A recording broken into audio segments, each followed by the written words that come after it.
Hi everyone, and welcome to the live Q&A with Ines Langemeyer. We'll just wait a couple of more minutes until we get started here. So stick with us.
Niklas, you need to unmute yourself.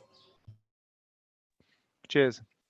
Hi everyone again, and welcome to the live Q&A with Ines Langemeyer. And just one more second, we'll just wait a minute more for people to be able to transition over from the webinar. We'll be back in a minute or so.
Hello, everyone. We're finally having some technical issues. We've been waiting for this moment for so long, and it's finally here.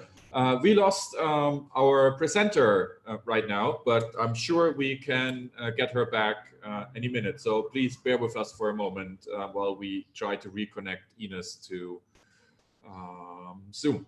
1 second, please.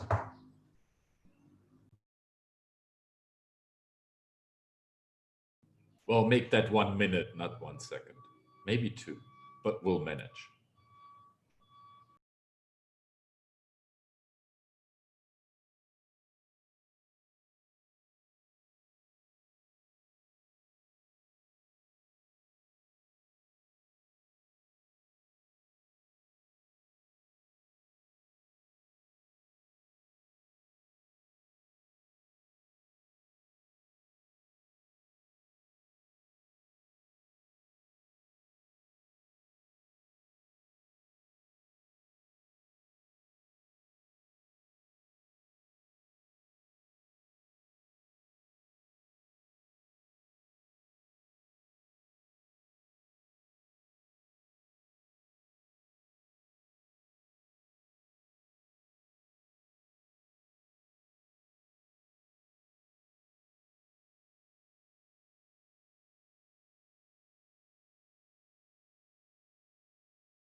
Okay, everyone, thanks for waiting.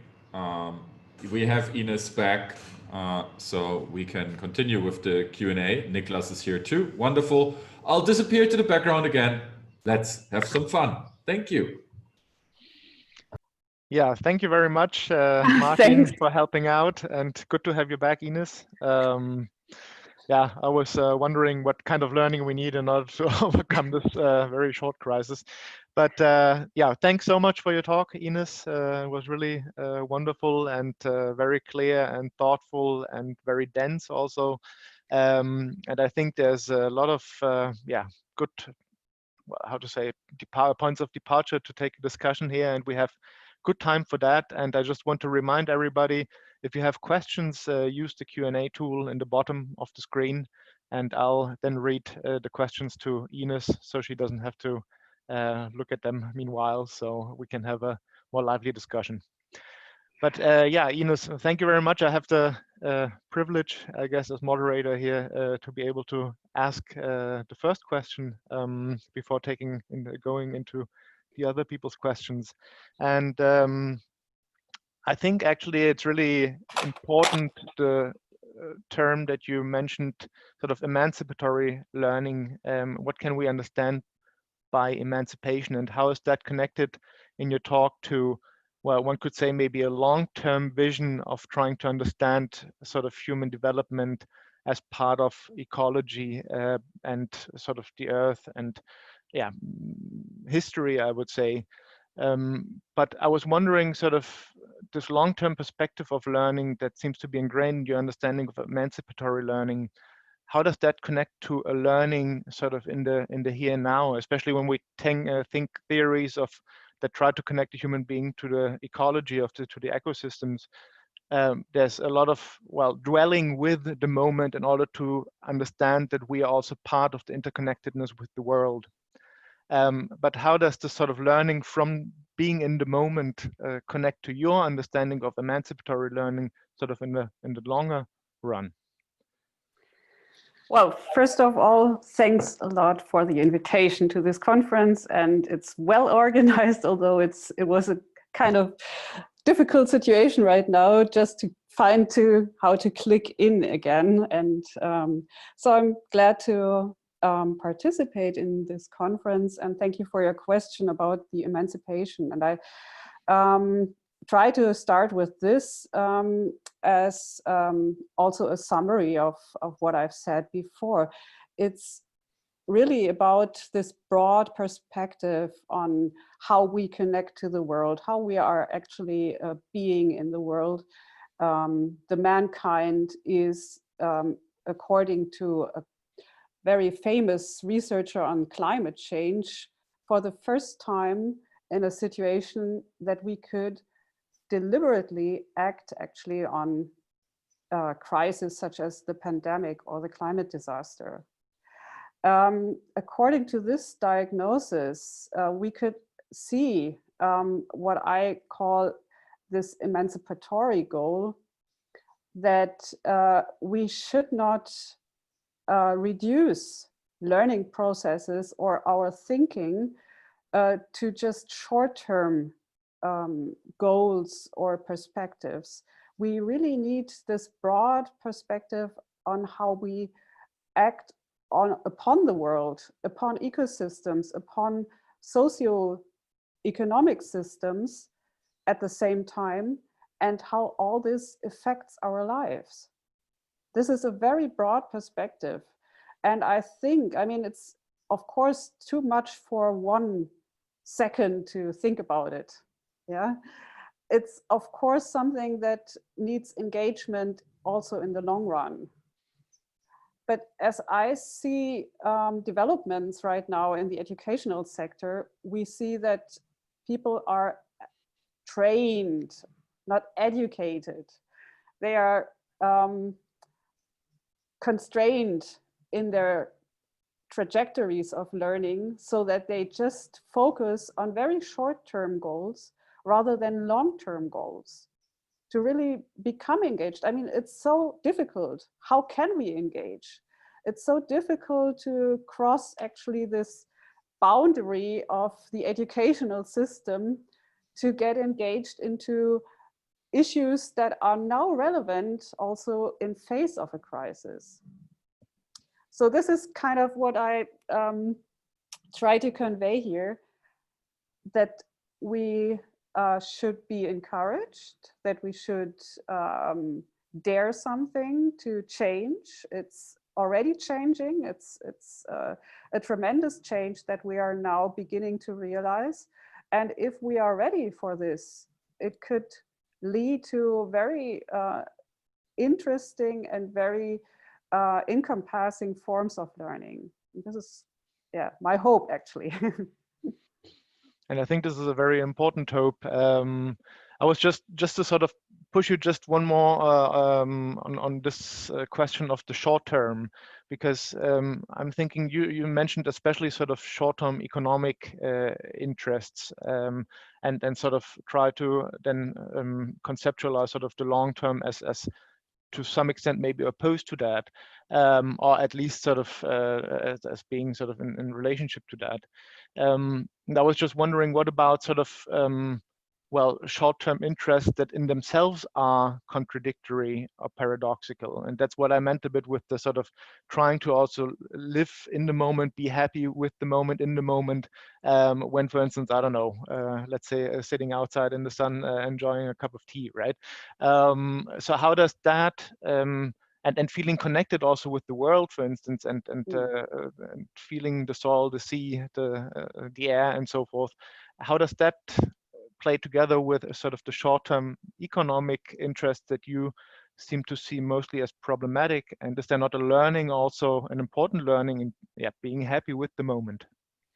I mean, it's the problem of short-term perspectives is not that we do not have short-term experiences, so to speak, as, I mean, we should live in the present time and not somewhere else.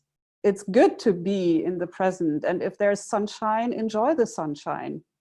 Yeah, this is not what I mean. But the problem is, and this is, I think, very exceptional in Holzkamp's psychology, that he makes it clear that we enjoy ourselves not only by being in the present, but that we have interest in the long term, to have control over our life conduct, to have control over the living conditions, to be reassured that we can live longer and that we are safe.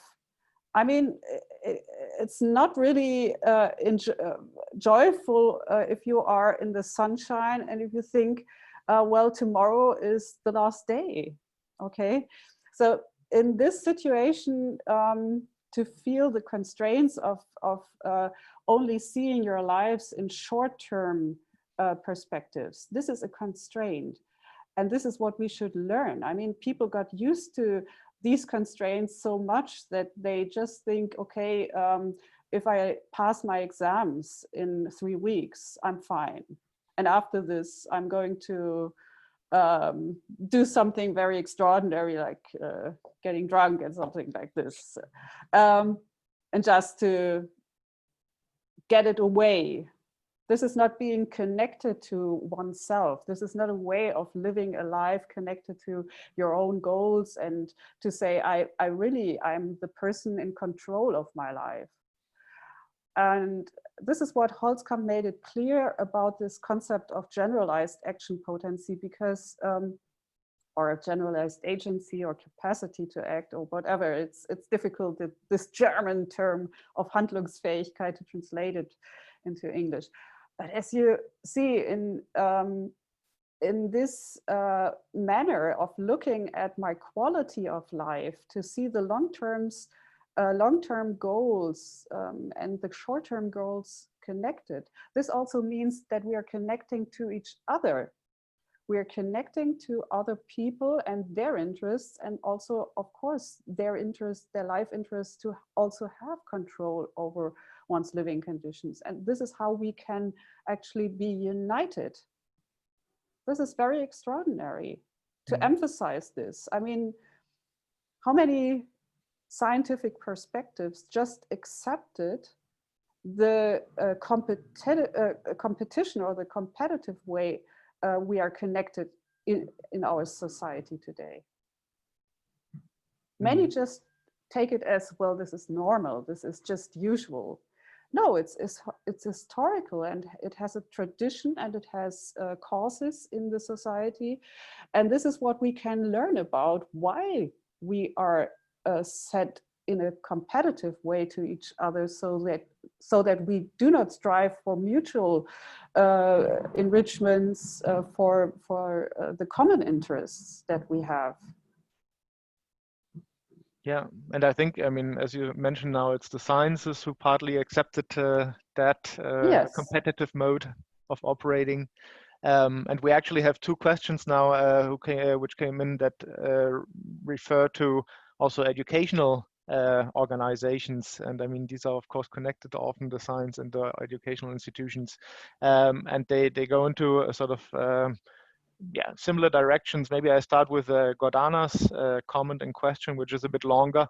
So how can we understand the ongoing education reforms, Bologna, for example, in view of all other changes we're facing? The goals are defined in short-term categories: labor market, the process itself fragmented, divide into small units, less if any theoretical foundations, outcomes measured immediately after one cycle finished. All this seems to contradict what is needed. Has education been transformed into an adaptation tool only? In the same way as education has lost its function as a tool of social promotion, it seems it has also lost its more general emancipative function. Can you comment on that? And thank you for reminding us of a different learning. Thank you, Gordana. It's I totally agree.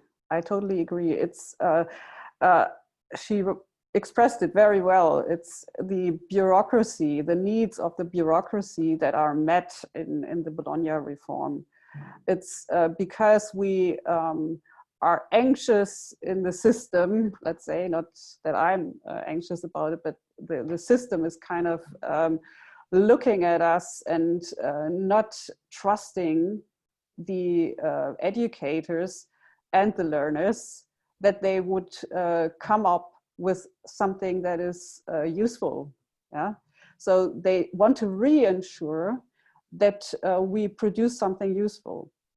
Plus, the bureaucracy is not the only player in this change. Also, the economy, because the economization of the education system is now actually pushed also by the pandemic, because everyone is now using the digital devices. And now we can see that we can also sell education and sell something that contributes to the infrastructure of education systems. This is another problem. And of course, these developments were now prepared by many very globalized and powerful actors, such as think tanks, who just want to push this into this direction. Plus, it becomes a new societal control. We are now watched by many people. Yeah, it's nothing that is not, it's not taking place in privacy anymore, kind of privacy. It's not taking place in the public area anymore. It's now in a commercialized space where we interact. This is something very scary. We are losing the grounds for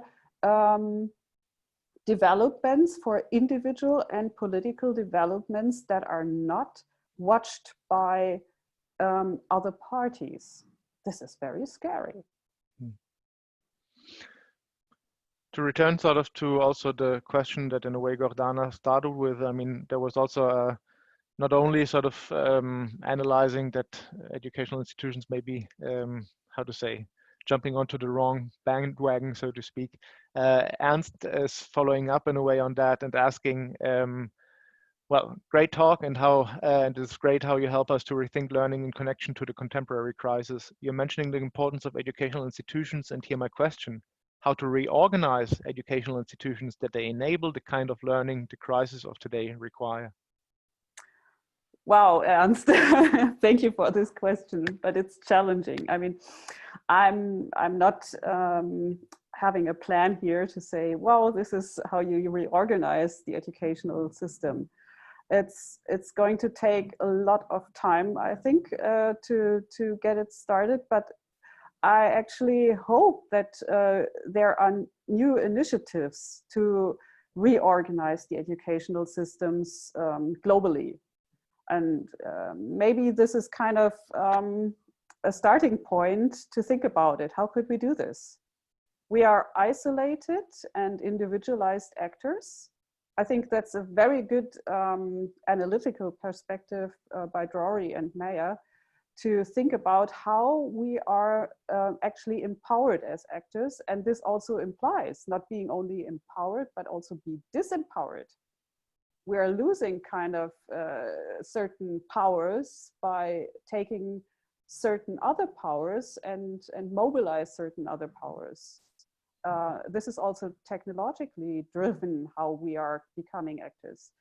But I hope that a new movement starts about the educational systems. I mean, there's a chance because private universities, for example, they are now afraid of losing students, and people are thinking about not to enroll in the first year, but to start a year later, which means that private universities lose the tuition fees. That's a good starting point, actually, because now there's pressure in the system and a kind of pressure to think about what is really needed.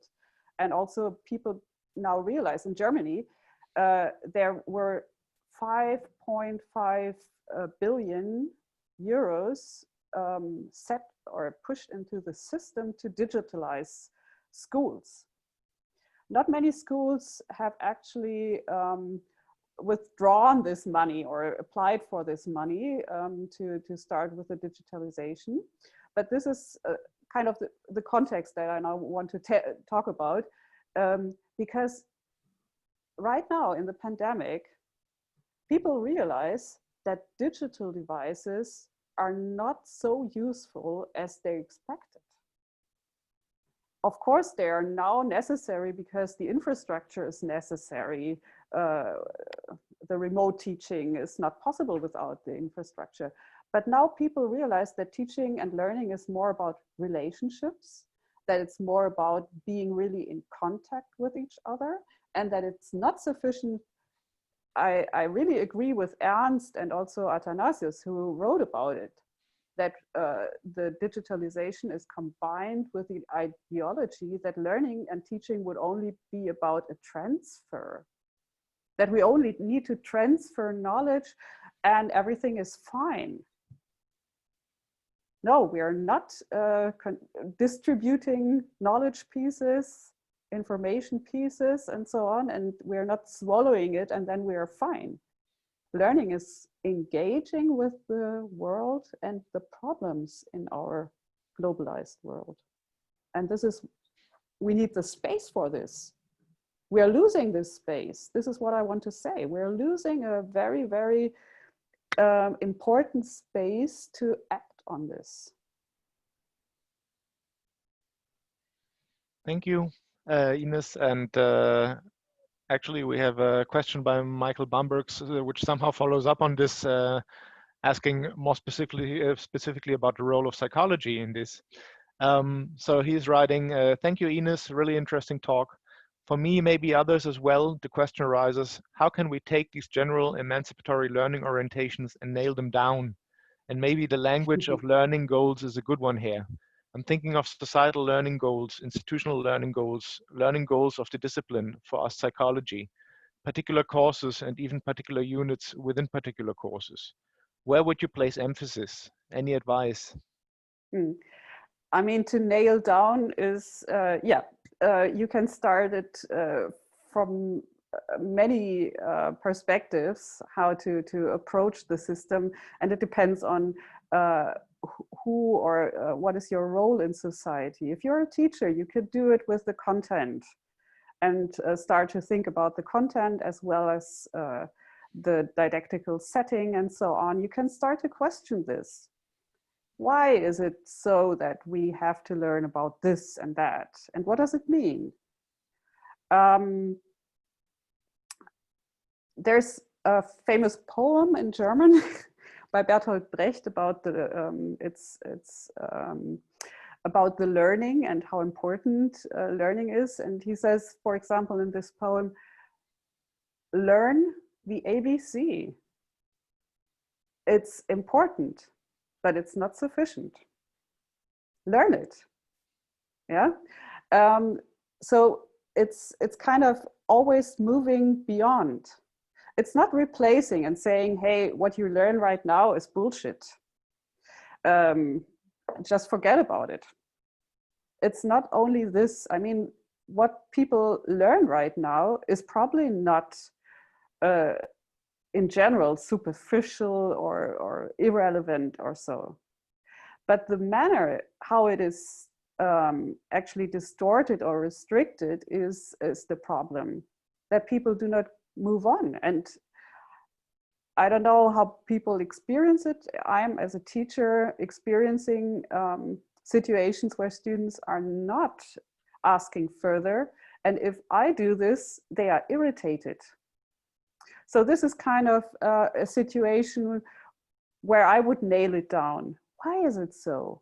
Why is this? I mean, we do have the questions not only as verbal questions, we have really the questions as problems in our life that we have to resolve. So let's talk about it and think about it. Why is it so that the content ends in a certain place and says, this is what you have to learn, and this is what the exam will test you, and this is how it's going to be limited, and how the boundaries are created around this content. Actually, I mean, our problems are not fixed in boundaries. They go on, and we have to push them also in our thinking and our learning. And if we do not, we are habitualizing actually a restricted form of action potence or agency. Thanks, Ines. Yeah, actually now I in a way put my own interest maybe also into Michael's question, because he now also asked more about the educational institutions and how we can operate with that. But what about more concretely psychology's role? Now you mentioned sort of the analytical potentials of especially sort of the critical psychology of Holzkamp to sort of think about learning and how to rethink learning, also maybe for everyday life, not only for the institutions, but also for basically everyone out there. So is that what psychology particularly can contribute with, or where else do you see the role of psychology in order to reconsider, rethink, and redo learning? Well, Holzkamp, he proposed to think of psychology not as a science from a third-person perspective, but from a first-person perspective. That is also very important in this context here, because if you want to analyze your own situation, how psychology is relevant in this, for example, as if I'm actually blocking myself, or if I have conflicts with others, then I do need a psychological expertise to get through this, and to clarify how can I resolve conflicts. Then it's in a psychological issue, I think, or why learning is so difficult. What are the impairments in this learning process? To analyze all this can mean I can analyze it from a third-person perspective and look at it, how can I resolve this technically? so to say? Or can I resolve it as a person in society? And this is a very, very different way of developing science and to develop it further. And I think this is a very, very important change. It's actually an epistemological break, to quote Gaston Bachelard, to say, if you take this break and shift the perspective from a third person to a first person perspective, you can create science and develop science, which is very different from the traditional form of science. Can connect to it. I think there are possibilities to connect to traditional forms of science, but it's absolutely revolutionary if you shift it towards the perspective of the first person. Well, maybe it's tricky because the first person is in our society the atomized, the individualized, the private subject. And these forms of subject are also a problem. The forms of subjectivity. We have to transform them. So how to proceed with this? This is what I think the contribution of psychological expertise is. Yeah, to get it clearer. Yeah. Just a reminder for questions, further questions, just type it into the Q&A tool in the bottom. Because I would like to follow up a bit on that. Meanwhile, I was wondering, sort of, in order to understand learning as something that can move us towards a more generalized agency or capacity to act, what then is needed in order to also think it as something that goes on in everyday life? I mean, you have also sort of talked about this not being something that in a way, yeah, only belongs to institutional settings, so to speak, but is something that of course takes place also in everyday life. But in order to develop sort of the analytical capacities may be needed in order to move towards that, in order to actually think about the long term, so to speak, in order that is connected and secures in a way also the short term, and to think it collectively and in a transformative way.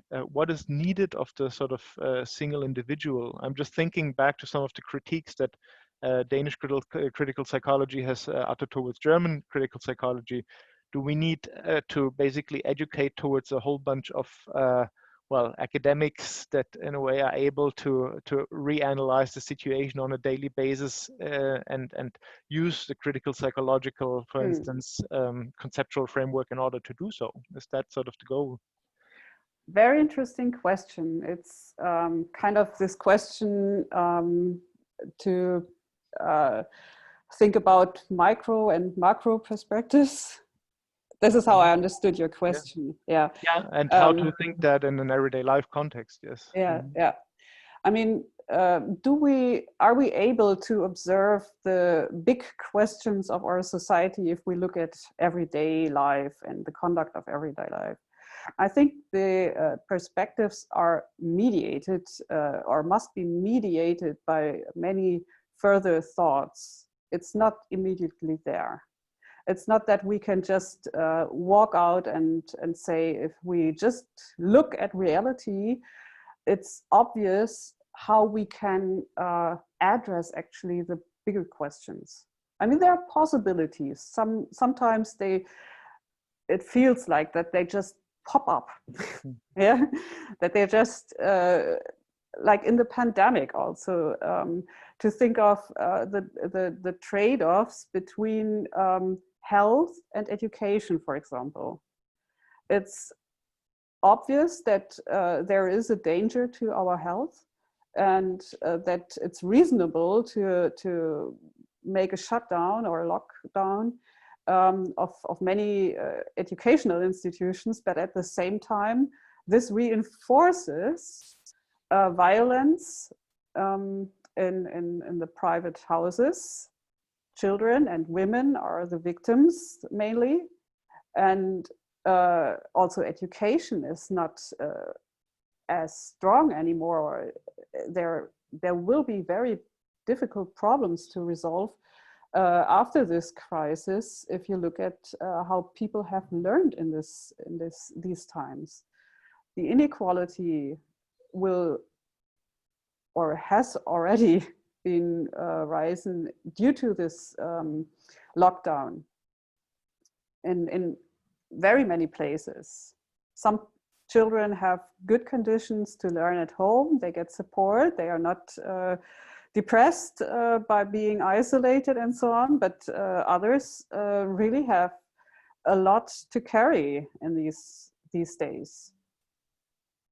So this is where contradictions become evident, and we can start to think about these and get a deeper understanding.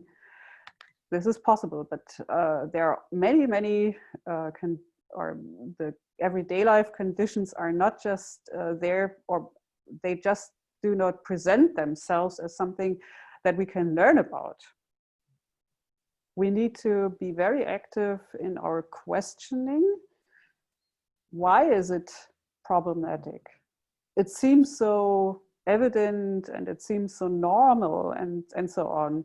We have to get a little bit against this self-evidence of everyday life. This is very hard. This is also something that we have to learn. It's not all in our habits, yeah? If we did not learn how to question and doubt about it. That's also about the topic of scientization in my eyes. It's not that scientification or scientization is the process that is only contributing to economic interests. I think there's another side, because from science we can learn how to be doubters, how to be those that come up with fundamental questions. This is what we also need to learn. It's not there already.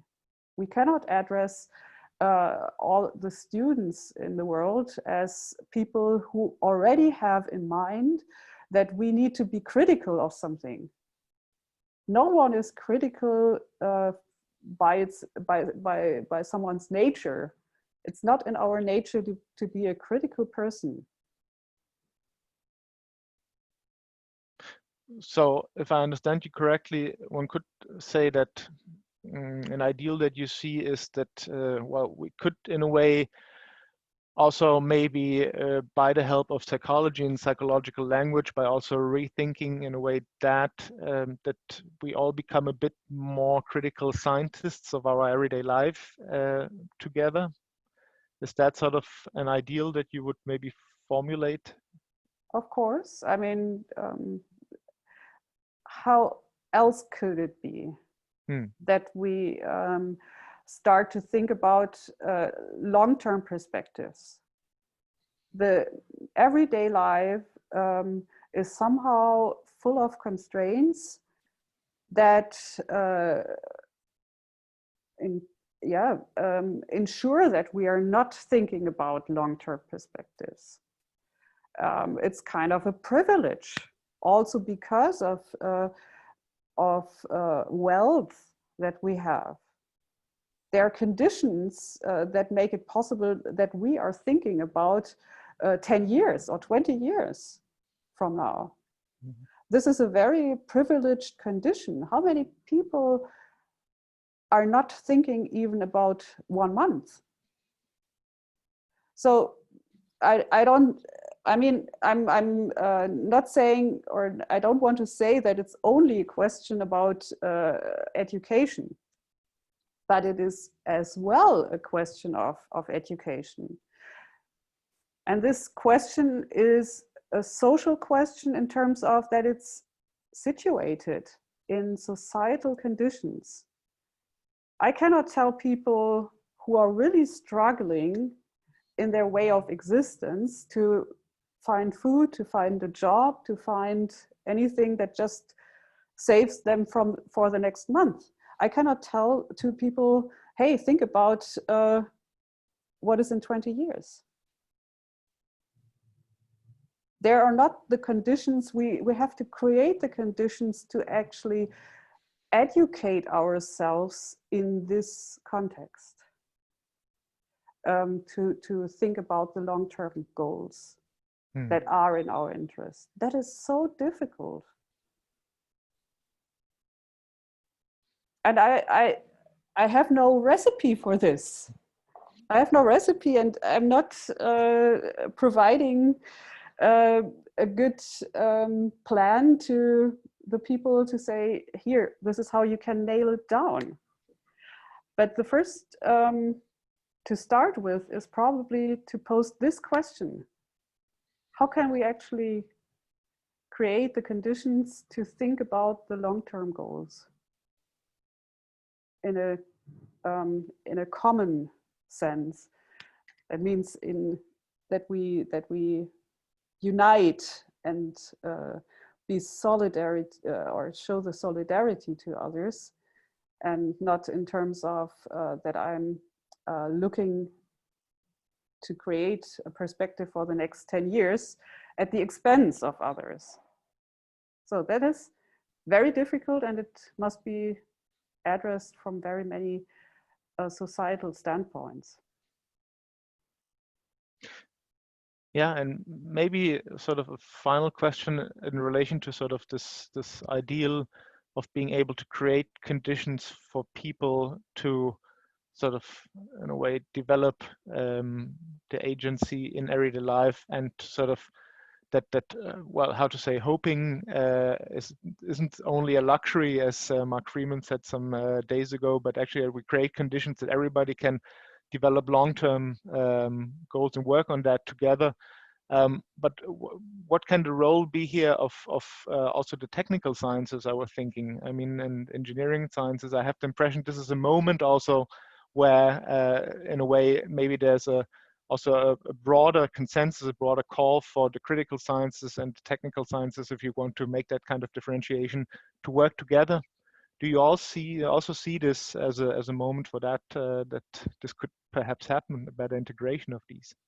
Yeah, I mean, since technology, the development of technology is often taking place in a certain space, that is disconnected actually from society, and is mainly driven also by economic interest. That's a problem. Technology development, if it is, for example, if you can think of the energy transition, this is now a project that becomes more and more societalized. It cannot only be about the creation of new technologies. We already have technologies, but they need to be actually becoming the infrastructure of our energy supply. So in this project, you can see that the questions of technology development exceeds the traditional frame or the framing of how technology has been developed. It must become a societal question and a reunion of many, many different actors. And if this does not take place in a very good manner or in a sufficient manner, then we have the problems that are now visible already, that there's a lot of competition, there's a lot of destruction actually also of the sector. The companies distributing sustainable energies are not really flourishing, for example, and this is because of the interconnected or the interdependencies in this sector that are driven by economic interests. So it's a lot where we can learn, but this learning also has to connect to better changes, to improvements. This is where we actually, should engage with. Thank you so much, Ines. I think that's wonderful, also closing words. And thank you so much for your insights and your wonderful talk, and for taking the time of being part of this conference. And yeah, we can continue the discussion on Slack throughout the day and also the following days. So if you have questions, just also use Slack for this opportunity. There's an extra channel for Ines.